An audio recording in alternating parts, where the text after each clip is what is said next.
मैं हरबंस लाल हर्ष अपनी एक लघु कथा पेश करने लगा। लघु कथा ना आया मैं तोल कियां करा। ये देवत्या बख्शा सिंह हुण अस भुल्लन हारा तुस बख्शनहारो करो साढ़े उपर दया मेहरबानी तोल करो दर्शन दियो सिंगी हुण तुंदे उपर गै डोर जो असेंगी किश नहीं पता तोल करो देवत्या तोल करो। अस इयां गै सिद्धे सादे अणभोल हाँ।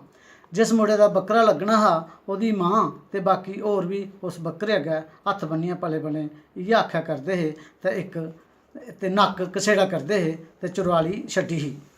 पर बकरा सोचा करदा हा दिक्खो कियां सारे अणभोल बना करदे न। सच एह् है जे इन्हें सारे मेरा मास खाने गी जीभां पलाई दियां न।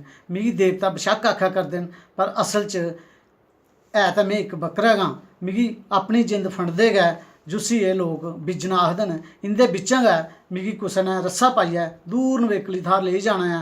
फिर इस्सै देवते गी मुंडी पर टोके तलवारां चली पौनियां न। मेरे शरीरा दा सारा लहू इन्हें एक पराती च किट्ठा करी लैना है। फिर इन्हें मेरी पुट्ठी खल तोआरनी है। फिर इन्हें मेरे पिछले पैर बन्नियै मिगी पुट्ठा टंगी ओड़ना है। मेरा गैर जरूरी मास ते अंदरां बाहर सुट्टी ओड़नियां न। इन्हें मेरा गर्म गर्म लहू मेरी गिजा आह्ली नाड़ी च भरना है। फिर इन्हें मेरी एह् नाड़ ते बक्ख रखे दा कलेजा निक्का निक्का करियै टुकना है ते शैल तड़कना है जुस्सी चिलू आख्या जंदा है। चिलू गी चखना बकरे दा लग्गी जाना समझदे न।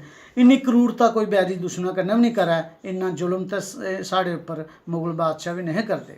हूँ इन्हें मेरे पूरे शरीरा गी निक्का निक्का टुक्कियै शैल मसालें च भुन्नना तड़कना है। जेह्ड़े किश चिर पैह्लै मिगी देवता आख्या करदे हे इन्हें गै मेरा मास हूँ बड़े सोआदा सोआदा खाना है।